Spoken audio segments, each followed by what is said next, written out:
بفضل الله. بسم الله الرحمن الرحيم. الحمد لله رب العالمين، وصلى الله على سيدنا محمد وآله الطيبين الطاهرين. يقول الله سبحانه وتعالى: أعوذ بالله من الشيطان الرجيم.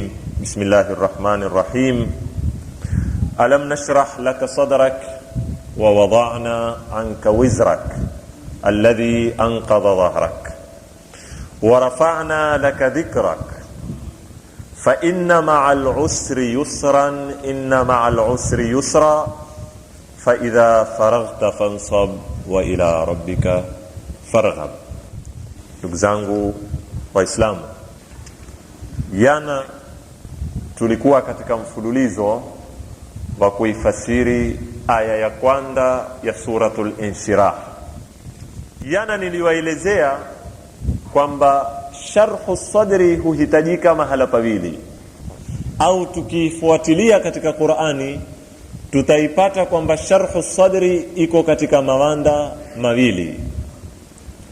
Sharhu sadri mara iko katika masala ya mapambano, ukiwa kama mlinganizi, mwanaharakati, huwa wahitajia hili jambo liamkuli wao sharhu sadri. Pili tukanena sharhu sadri huwa iko katika mawanda ya maarifa, mawanda ya zile zipoa za kielimu zinazotoka kwa Mwenyezi Mungu Subhanahu wa Ta'ala za khusus. Kisha na yafupisha niloyazungumza yana, tukaanda kuieleza fikra ya sharhu sadri katika mapambano ya harakati, na ndipo pale nilipobaini kwamba mfanya kazi yoyote anayetaka kuleta mabadiliko au maendeleo, anayetaka kubadilisha uharibifu na ufisadi ulioko katika jamii yake, huwa kufaulu kwake na kufeli kwa tegemea kiasi kikubwa kwa fikra au kwa kipimo anachokimiliki cha sharhu sadri. Maana ya sharhu sadri hapa ni kuwa una moyo mkundufu wa kuweza kuangata mazito, kwa sababu siku zote wewe ukiwa wataka kuleta mabadiliko una majabali ya kumiminikia sampuli mbili. Kwanza kuna majabali na mazito yanayotoka kutoka kwa wale mataghuti ambao kwamba wao ndio wataka kududumiza ule mui, wataka kuuzamisha ule mui. Wale wewe ukisimama kuleta mabadiliko ni lazima uwe utakuwa na moyo mkubwa wa kuvumilia, kwa sababu watakutimba kila aina ya kukutimba na watakufanyia makri kila aina za makri. Kisha huwa kuna na majabali ya wale waongozao pia, ambao wewe wataka kuwaokoa wao. Utaona pia huwa wanazituko zikubwa. Ndio nikanena hata sisi leo, mimi na wewe, tukirudi katika mapambano ya mitumi alayhimussalam, tutaliona tatizo hili lilikuwa wazi sana, na nikakupigia mfano yana kwa urefu. Mwangalie Nabii Allah Musa alayhi salam, huku alikuwa apambana na matughati kama kina Firaun, kama kina Hamana na kina Qarun. Wale walikuwa wanazituko zao na wakijaribu kutaka kummaliza kila sampuli Nabii Allah Musa. Huku Banu Israila na wao walikuwa wamtesa kiupande wao, akitoka kwenye maudhiko haya angia kwenye maudhiko haya, huku awaokoa na matughati, akisikilia wakimaliza kuvuka bahari maguu haya yakaukamai, jamaa watukuzie kigombe, ufanya nini? Ukiabudu. Ndipo pale nikawaambia kwamba Nabii Allah Musa mwenyewe alipoambiwa nenda ukafanye da'wa, ukatangaze Uislamu, ukaete mabadiliko, alikucha.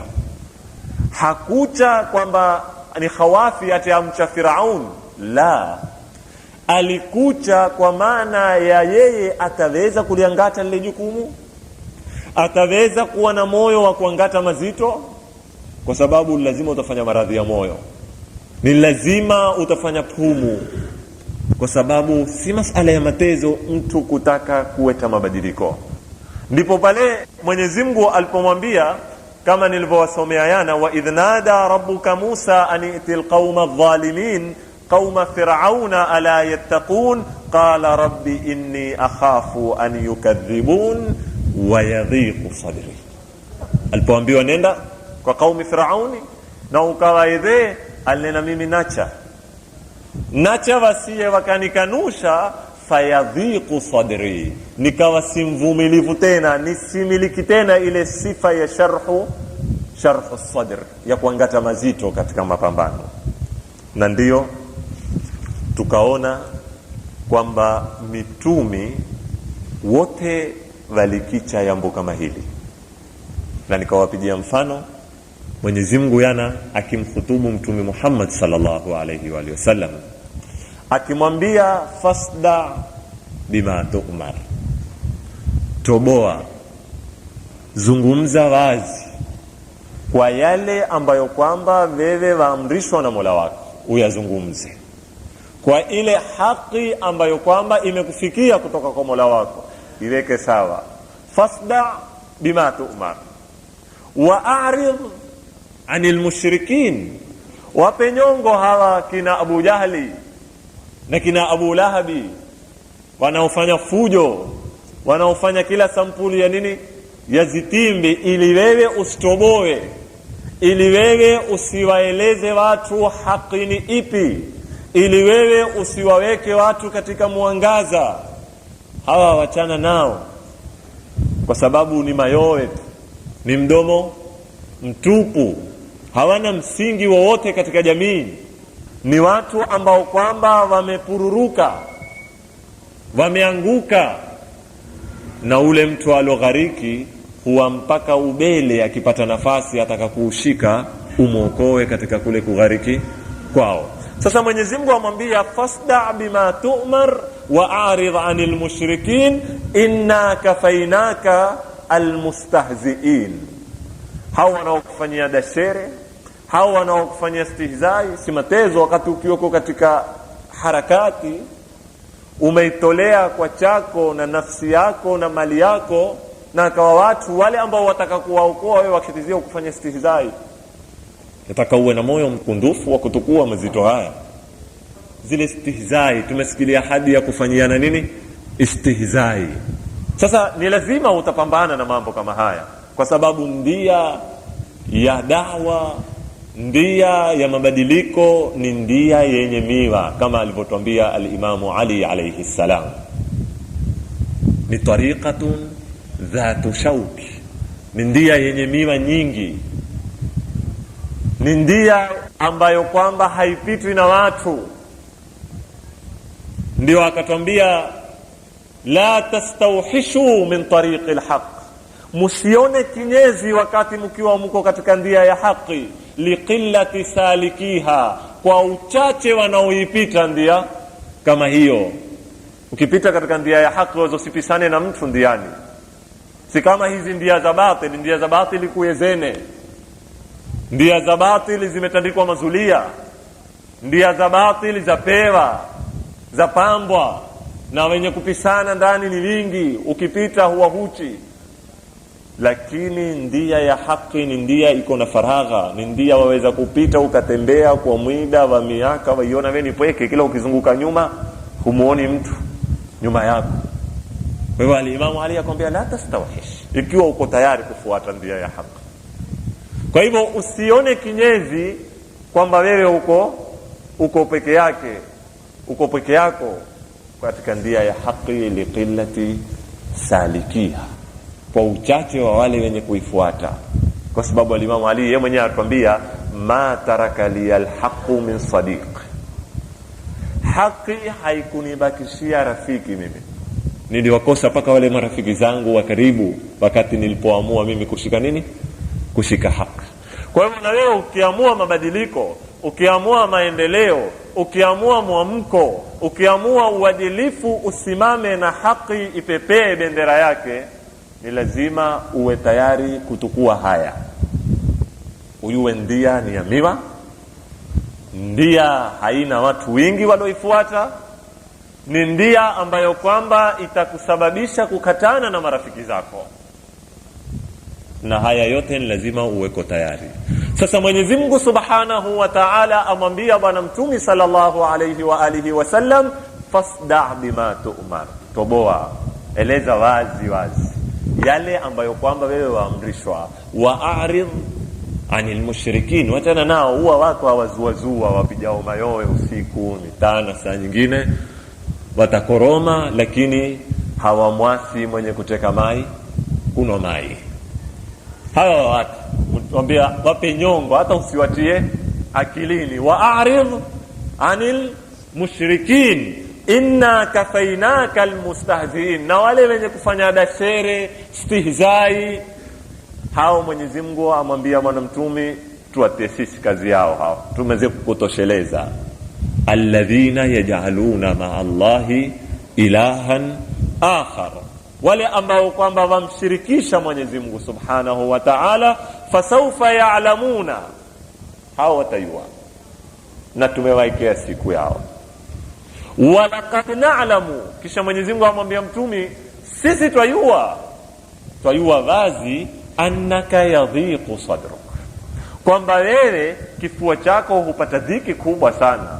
Sababu haya ni mambo mazito, kama nilivyowaambia yana, ni kama mtu ukitizie kwenye moto, wataka wale pandi wasingie, huwa suta na wao wenyewe huenda wakiitosa kwenye moto kama ule. Bima yaquluna, saa nyingine hukutia dhiki zineno, hawa mustahziina, hawa chua wazurazura wanaopiga mayowe hapa na pale, hukutia dhiki. Lakini fala yadhiqu sadruka, wewe usifanye dhiki kabisa. Mwate Abu Lahabi anene, mwate Abu Jahali anene, wawate kina Abu Sufyani wapige mayowe yao, lakini wewe fala yadhiqu sadruka, sifanye dhiki. Kwa nini? Bima yaquluna, kwa yale wayanenayo. Wewe zilia kwenye laini yako, fasabbih bihamdi rabbik, sabih mola wako, wa kun minas sajidin, endelea na ile haki yako ulonayo, ikiwa miongoni mwao ni kumsujudia nani? Mwenyezi Mungu Subhanahu wa Ta'ala. Wa'bud rabbaka hatta ya'tiyakal yaqin, hawa wachana nao. Sisi tumekupa ahdi, tutapambana na wao, na tumekupa mafundisho. Wewe endelea msabih mola wako, endelea na haki yako, endelea kufuata barabara yako, endelea kuamsha watu, endelea kuwaeleza watu ukweli, endelea kuisambaza haki na uadilifu. Wewe endelea. Wao watapiga mayowe, wao watalalamika, wao watafanya stihizai, Mwenyezi Mungu atuambia inna kafainaka. Sasa ndugu zangu Waislamu, mpaka hapa tutakuwa kuona mifano kwa mitume sallallahu alayhi wa sallam, namna walokuwa wakihitajia hii fikra ya sharhu sadri katika kuweta mwamko katika jamii zao. Na ndio utakuwa kuona baadhi ya mitume walikuwa wakapata maudhiko mpaka kiasi fulani ile sharhu sadri yao pia ikalipuka. Na ndio yale sisi kwa kufahamu makosa Qur'ani tukanena wamefanya maasi, na sikufanya maasi yale, lakini Mwenyezi Mungu akawalaumu kiasi fulani. Utakuta Nabii Allah Nuh alayhi salam alingania watu miaka 900 wangapi? Wa 50 au alf sana illa 50 ama, miaka 950 huzaliwa, akawalingania, akanena ngoja wafe hawa, pengine watakaokuya watakuwa na mwamko wao, wakawa kama wale na zaidi ya wale. Akanena ngoja pengine watakaokuya watakuwa na mwamko, wakia hushinda waliopita. Ni zizazi zingapi aliishi nazo katika miaka 950? Ndipo pale mpaka zikamkoea, zikalipuka, akawamwambia Mwenyezi Mungu, ya Rabbi, mimi nimewalingania kwa siri, kwa dhahiri, sikubadilisha, sikusaza mbinu za kutumia. Nimewalingania kila aina ya kizazi, lakini hawa la yalidu illa fajiran kafara, hawazai isipokuwa wakizaacho huwa kiovu zaidi kuliko wao wenyewe. Kwa hivyo ya Rabbi, bangamizilie mbali. Kawapiza mwisho Nabii Allah Nuh, na kuwaapiza Nabii Allah Nuh hajafanya maasiya, kwa sababu wale watu alowaapiza walikuwa wastahiki kuwapizwa. Si mmenifahamu uzuri? Lakini ukiwa kiongozi kwa sifa ya sharhu sadri, huwa wataka usiapize. Kwa hivyo Nabii Allah Nuh akalaumiwa kwa kufanya lile, kwamba ni kama kosa kwa kile cheo alichonacho, na ndio akashindwa na Mtume Muhammad sallallahu alayhi wa sallam. Kwa sababu Mtume Muhammad alipotolewa Maka akenda Taif akapigwa kwa majiwe, hakuwapiza, aliwaombea dua. Alimwambia Mwenyezi Mungu, Allahumma ighfir liqaumi fa innahum la ya'lamun. Mola, asamehe hawa kaumu zangu, wamenipiga kwa majiwe, wamenitoa damu, mtume wa Mwenyezi Mungu mimi, lakini hawa pengine hawaniyui mimi. Kuonesha ile kifua cha Mwenyezi Mungu cha Mtume sallallahu alayhi wa sallam namna kilivyokuwa kikubwa na chaweza kutukua yani. Paka wakawa watu wamtukana, watu wampiga, na huku awaombea dua, na huku bado uko na hamu ya kuwaongoza. Paka Mwenyezi Mungu akawa amkataza mara nyingine kwamba wewe umuhitomoa ya Rasulullah, umuhipasua moyo wewe, umuhiangamiza nafsi yako kwa kutaka kina Abu Lahabi waongoke, wachana nao. Paka Mwenyezi Mungu amwambia Mtume, waipasua moyo wewe. Si yeye anapasuka moyo, amwambia fala'allaka bakhi'un nafsaka ala atharihim in lam yu'minu bihadha alhadithi asafa. Wewe umuhiangamiza nafsi zako kwa watu hawa kwa kuwa hawakuamini hii Qur'ani. Masikitiko yako, pupa lako la kutaka waongoke, paka umekuwa umekufanya wewe maradhi ya moyo. Ndio ile Mwenyezi Mungu akamwambia usijiangamize. Usijiangamize kabisa. Wachana nao watu kama hao. Sasa ndugu zangu Waislamu, ikiwa mitumi ni namna hili, sisi leo mimi na wewe tunataka tuwe vipi? Ndio nikanena yana, tukitaka kuamsha umma wetu twahitajia kiasi kikubwa, hususa sisi viongozi, wale wasomi wetu wawe na sharhu sadri, wasivundike moyo. Kweli masala ni mazito, twapijwa nde na ndani. Huu umma ni muovu, umedudumizwa kweli, ufananisheni na Bani Israila, lakini haitupi sisi sababu ya kusarenda. Tukaocha mikono, tukaketi, tukanena bana, umma bana hauna maana bana, kila mmoja afadhali angalie shughuli zake ende akafanye. Ni makosa, na hatuwezi kuwa na sifa za viongozi tukiwa tutakosa fikra ya sharhu sadr. Lazima tuwe na moyo mkundufu, na ndio nikanena sisi tuna wasomi wingi jamanini, kama nilivyoeleza yana kwa urefu, wameutupa hunu umma. Na ukenda ukizungumza nao, sizungumzi wasomi kama nilivyoambiana wa form 4 wala 4, tuna madokta, tuna watu ambao wana daraja kubwa kubwa za elimu. Na ukenda ukaketi nao ukajaribu kuwashawishi, jamaa hunu umma, nyinyi mmezaliwa huku, mumesoma huku, mumesomeshwa huku, kwambia bwana wewe umma una tamasha, ngupoteza wakati wako. Sasa hii ni makosa, na si sifa ya kiongozi kuwa na sifa kama hili. Ni lazima uwe na moyo mvumilivu, moyo wa kutukua. Utatukanwa shekhi, watakutukana na wale upambana nao, na hao waongozao saa nyingine watakutukana. Na ukiishi katika harakati utayaona.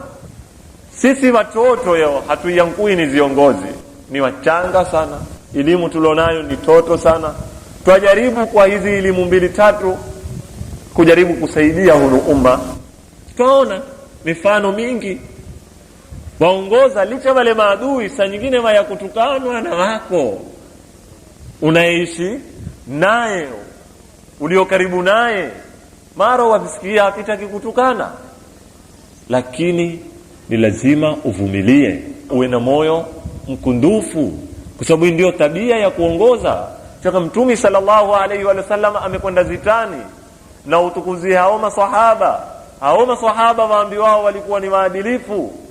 akenda agawanya pesa mali, baada ya zita kushinda agawanya nini mali, atoke sahaba amshike zikosi mtume na kumsuka kwamba adil, fanya uadilifu bwana, gawanya sawa sawa bwana, mbona wanataka wengine wapa nyingi wengine huwapa katiti? Huyo ni nani anayegawanya? Ni mtume sallallahu alaihi wasallam. Ni nani alomshika zikosi? Si Abu Lahabi wala si Abu Jahali, ni wale waliomuamini. Na mtume sallallahu alaihi wasallam akawa makinifu na akampokea kwa uzuri, na akawamwambia, ikiwa sikufanya uadilifu mimi, ni nani atafanya uadilifu? Kwa sababu ikiwa mtume sallallahu alaihi wasallam hakufanya uadilifu, wewe tarajia nani tena atafanya uadilifu? Utakuta mtume alikumbwa, watu walikimpigia mayowe kwenye zita mpaka wakitaka kumsoza zanda, mpaka Qur'ani ikateremka ikiwaambia, la tarfa'u aswatakum fawqa sauti an-nabi. Jamaa, mkienda mkioko mbeza mtume msizinue sauti zenu. Watu walikipiga mayowe wakimjadili mtume na kunini. Tumeelezewa katika sulhul Hudaybiyah, tulimuona mtume namna gani awaambia, jamaa, nimeamrishwa na Mungu tusiingie Maka, tutindeni turudi. Watu wamsukasuka, wamuuliza, wewe ni mtume wewe? Mbona watu wapeka mambo sampuli hii wewe? Na mtume bado uko nini makini, ile nini sharhu sadri alokuwa nayo. Na sisi ni lazima tuwe na sharhu sadri, tutukue mazito ya mataghuti, watatutimba, watatufanyia kila la kutuudhi, kwa sababu sisi tunataka kuvunda ufalume wa kitaghuti. Turudi tutukue mazito ya hawa tutakao kuwakomboa kwenye hono utaghuti, na wao pia kwa upande wao watutukane, na kila la kutubandika watubandike. Lakini ukiwa ni risali, wafanya kazi ya ukombozi, ni lazima uvumilie na ukubali haya yote. Na ndio utamuona Mwenyezi Mungu Subhanahu wa Ta'ala na mitume wenyewe, kitu cha kwanza walichokuwa wakikiomba kwa Mwenyezi Mungu katika kazi zao, walikiomba nini?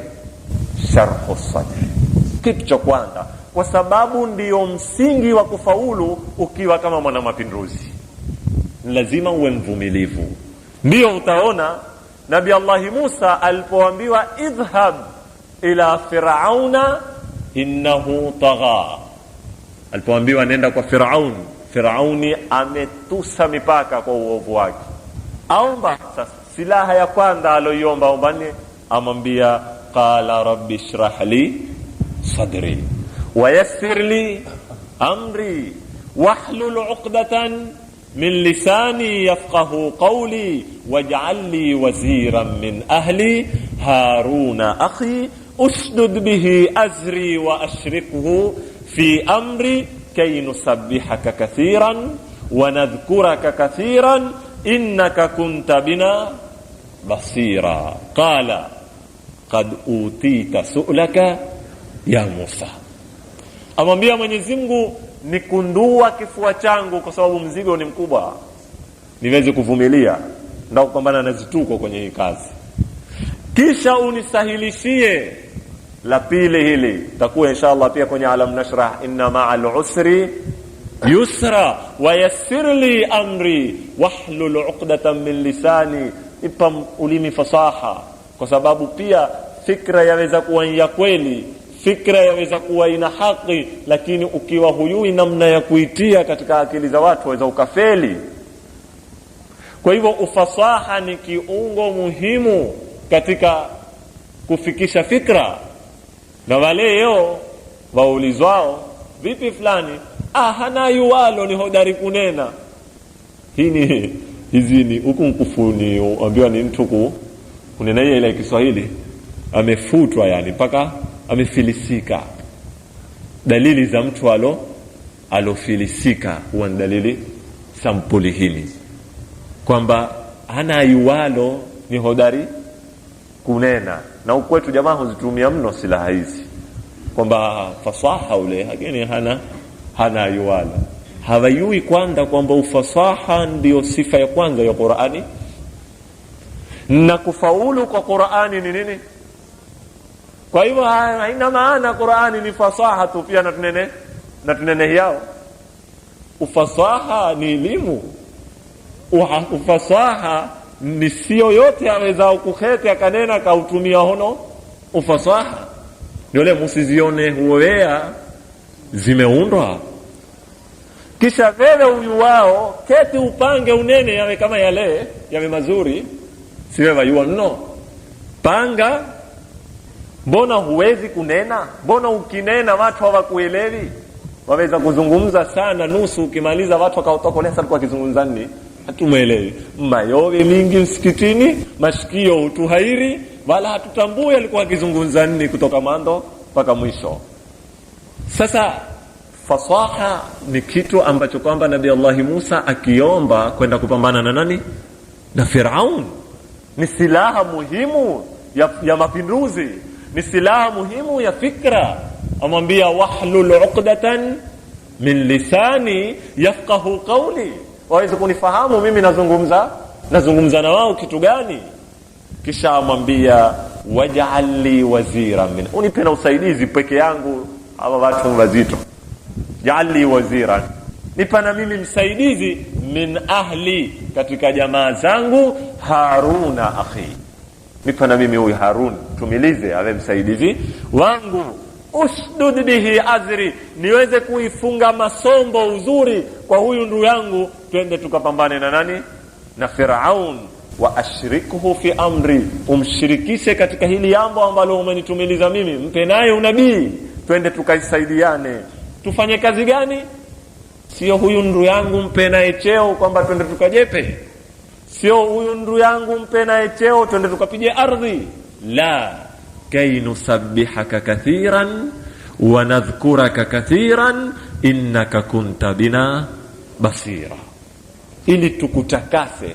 Sio kay nusabbihaka kathira twende tukashika tasbihi tukinena subhanallahi subhana. Hakuna mtume tatumilizwa awe kazi yake akitinena subhanallah. Sineni kwamba subhanallah makosa kueta, jamani, nisifahamike makosa, lakini hapa haikusudi hivyo. Subhanallah ni kumtakasa Mwenyezi Mungu, ni kutakasa utawala wa Mwenyezi Mungu, ni kuitakasa sharia ya Mwenyezi Mungu, ni kuhakikisha ulimwengu wa Mwenyezi Mungu wote uko katika tasbih. Kwa hivyo tuendao kuifanya kazi ya kukusabih wewe, na moja katika kukusabih ni kuuangusha uungu wa Firaun, ni kuuangusha utaghuti wa Firaun, ni kuuangusha utawala usiokuwa wa haki wa Firaun, tukauweka chini. Ndio tutakuwa tumeita tasbih. Kay nusabbihaka kathiran wa nadhkuraka, na tuhakikishe kwamba utayo wako ndio uko katika ardhi. Si leo hakuna mtu amzungumza Mungu. Hii ni kukosekana dhikrullah katika ardhi. Katiba ule ametoa maoni gani? Hakuna kutajwa Qur'ani katika maisha yetu. Sasa hii ni kukosekana dhikrullah katika maisha yetu. Ingawa tuaita nyingi tasbihi, ingawa tunena la ilaha illa Allah mara nyingi, lakini katika maisha yetu hakuna nini? Hakuna dhikrullah.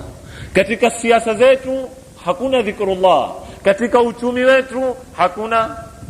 Nabii Allah Musa amwambia Mwenyezi Mungu, ukinipa Haruna akinisaidia, sisi tutakwenda kuhakikisha kwamba dhikru yako ndio inasambaa. Kutasahauliwa Firauni, kutasahauliwa Hamana, kutasahauliwa Qarun.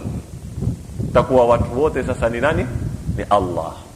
Kay nusabbihaka kathiran wa nadhkuraka kathira. Na haya ahadi tunaotukua sisi, hataki mashahidi, hataki kuahidi watu. Sisi tutaifanya hii kazi tukiamini kwamba innaka kunta bina basira, kwamba wewe watuona. Kwa hivyo ukifanya kazi kwamba Mungu akuona na Mwenyezi Mungu ndio akuhisabu, tosha kufanya kazi sampuli hiyo. Hakuhitaji kampeni, hakuhitaji propaganda, hakuhitaji urongo, wala upangie watu project zisizokuwa na uhakika, kwa sababu wajua ni mtu kesho utakuwa naye, ukishakupata kitu kisha uende zako. La, Nabii Allah Musa, Nabii Allah Harun wamwambia Mwenyezi Mungu, innaka kunta bina basira, wewe watuona kila saa, kila dakika, kila nukta, wewe uko pamoja na sisi. Mwenyezi Mungu Subhanahu wa Ta'ala amwambia qala qad utita su'laka ya Musa, ikiwa msimamo ni ono, ikiwa kazi ni hiyo, tumekupa hayo uliyoyaomba, tumekupa kifua kikundufu, tumekusahilishia. Yani yote aliyoyaomba Nabii Allah Musa, Mwenyezi Mungu amwambia qad utita su'laka ya Musa. Ndio tutamwona na Mtume Muhammad sallallahu alayhi wa sallam, kitu cha kwanza alichopoa au katika zitu za kwanza aliambiwa alam nashrah laka sadrak. Apoa sharhu sadri, ndio kiungo muhimu katika mabadiliko ukitaka kuweta, ndio kiungo muhimu katika mapambano ukiwa kama kiongozi. Na kufaulu kwa kiongozi na kufeli kwa kiongozi, kama nilivyowaambia, ni vile utakavyokuwa moyo wake mkundufu wa kutukua, na asiwe na chuki, asiwe na uhasidi, asiwe ni mtu apekeshwa na yana nilitukanwa yeo ntalipa. Hizi si sifa za kiongozi wa Kiislamu. Usiwe ni mtu huyu makayana alimtukana, yeo Mungu amemuongoza, wewe bado wataka kumhukumu kwa tango lake la nini, la makayana. Itakuwa si sifa ya nini, ya uongozi. Na ndio utaona mambo aliyoyafanya bwana Mtume sallallahu alayhi wa alihi wasallam, lau ni kiongozi mwingine yoyote hawezi kuyafanya mambo kama yale. Wale walompiga, wale walomtesa, wale walomtoa mui, wale walomuulia maswahaba zake na maami zake na jamaa zake, wale alikuwa akawashika kwa mikono. Akawashika kwa nini? Kwa mikono. Kama wewe ungelifanya nini wakati ule? Ile ruhu ya kupenda kulipa kiswasi ubinadamu ungeligia kati. Lakini utakuta Mtume sallallahu alaihi wa sallam alikuwa akiteka na wao na akiwaambia idhhabu fa antum tulaqa, mko free ndani zenu. Wale walikuwa wahisi ule ubinadamu wa Mtume sallallahu alaihi wa sallam. Hata mambo ya Mungu, ule ubinadamu, mtu amekushika kwa mikono, umemuulia maami zake, umemtesa, umempiga kila sampuli ya kumpiga, akwambia nenda wewe, umekuwa tafridi. Ile utumi na ubinadamu walokuwa nao. Ndugu zangu Waislamu, lakini sifa hii ya sharhu sadri si sifa ambayo kwamba ni rahisi kuipata. Anayoigawanya ni Mwenyezi Mungu Subhanahu wa Ta'ala, si pahala popote. Anayetoa ni Mwenyezi Mungu Subhanahu wa Ta'ala. Na ndio tumeona aya zote tulizosoma sisi nyuma, utapata masala ya sharhu sadri huomba Mwenyezi Mungu au yatoka kwa nani? Kwa Mwenyezi Mungu. Nabii Allah Musa alimwambia Rabbi shrah li, akiamini kwamba Mungu ndo anaotoa sharhu sadri. Kwenye sura tulionayo Mwenyezi Mungu amwambia alam nashrah laka sadrak, sisi tumekupa sharhu sadri. Kwa hivyo yataka ifahamike kwamba sharhu sadri yatoka kwa nani? Kwa Mwenyezi Mungu Subhanahu wa Ta'ala. Tutaipata vipi sisi? Nitalijibu suala kama hili baada ya kapiti. Na suala lingine nataka kulitupa. Tuyue kwamba kifua chako, moyo wako, ruhu yako, kama inavyopata sharhu sadri ya kutukua mazito, ya kuvumilia kwa ajili ya kutangaza nini? Haki, iko na sharhu sadri ya upotevu. Kuna wengine kifua chao huwa kipana na kikawa kivumilivu katika ufisadi, si katika khairi. Na sharhu sadri hini ambayo tayamkuwa ni sharhu sadri bil kufri wa dhalal, kinyume cha sharhu sadri tuloieleza nyuma, hii haitoki kwa Mungu, hii aituma mwenyewe mwanadamu.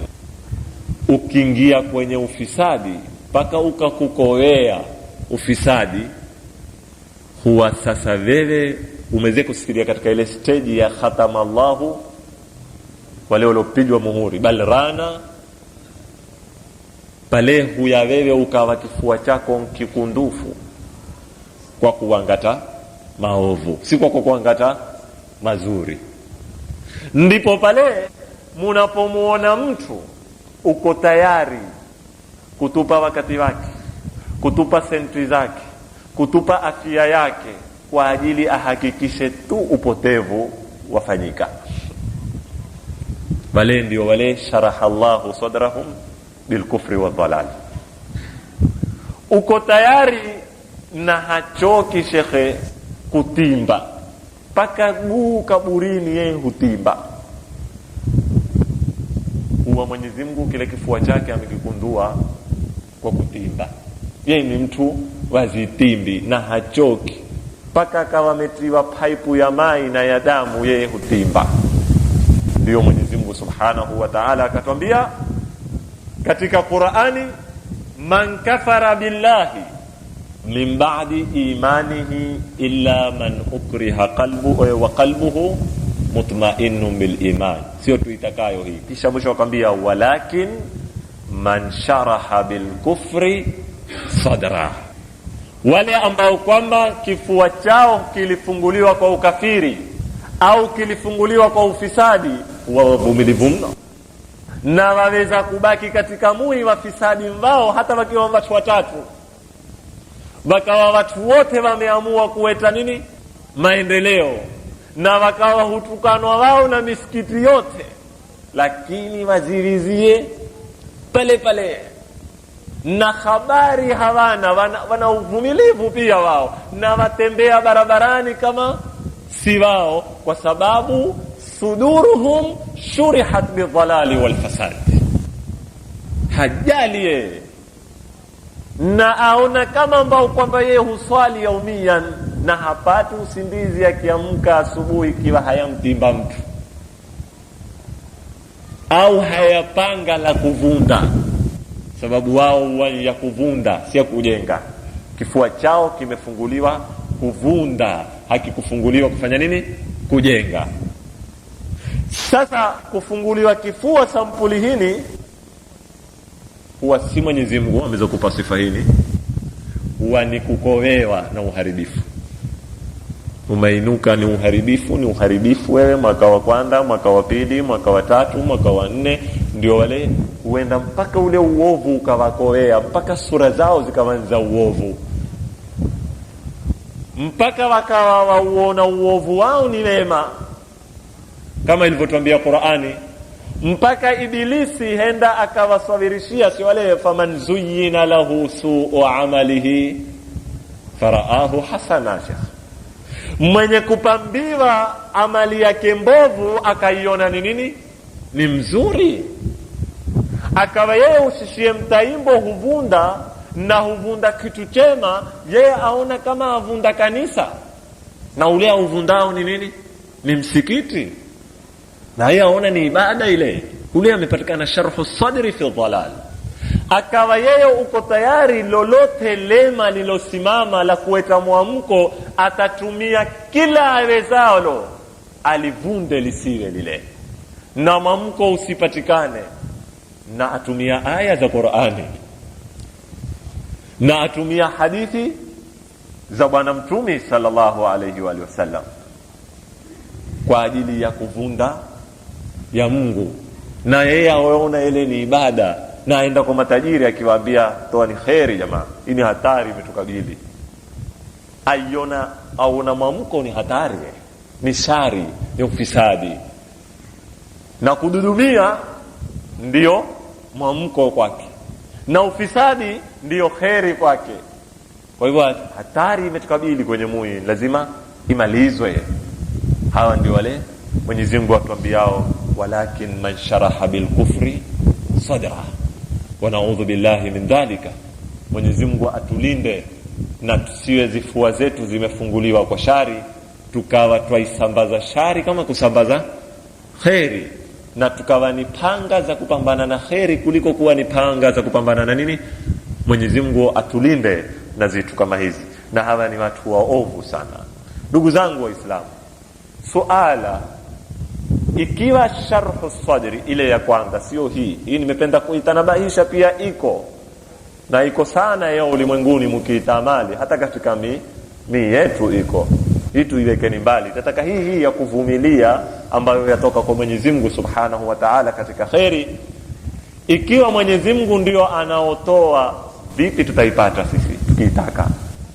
Hususa sisi wana harakati yao ambao kwamba tunataka kujaribu kuwacha mwamko, ni kiungo muhimu tukihitajia hiki. Tukitokuwa wavumilivu tutafeli, tutafunga mikoba, tutanena na zende namna zendao shauri zao. Vipi tutakuwa na sifa ya sharhu sadri, tuweze kukundukia moyo wetu mtoto uweze kukundukia umma wote, tuweze kuwatukua watu namna walio, ili kwa ajili ya kuamsha, tuweze kuvumilia kukosolewa, kutukanwa, kama nilivyowaambia vande na vandani, ili tuweze kuweta mwamko. Ziko funguo mbili. Funguo ni ngapi? Hii ni kufuli, ukitaka kuifungua Mwenyezi Mungu amekuwekea funguo mbili. Ukiweza kumiliki funguo mbili hizi, utaweza kupata sharhu sadri kwenye kifua chako. Ufunguo wa kwanza na uamkua ni talab, ufunguo wa pili ni maarifa. Na ufafanuzi wa mazungumzo yangu haya taufafanua kesho, Mwenyezi Mungu Subhanahu wa Ta'ala akitupa uhai na uzima, tuone vipi tutajijenga kutumia hizi funguo mbili mpaka tuweze kuwa na sifa ya sharhu sadri, tukiweza kuongoza umma na kuvumilia mazito ya kutoka sehemu mbalimbali. Wassalamu alaikum wa rahmatullahi ta'ala wa barakatuh.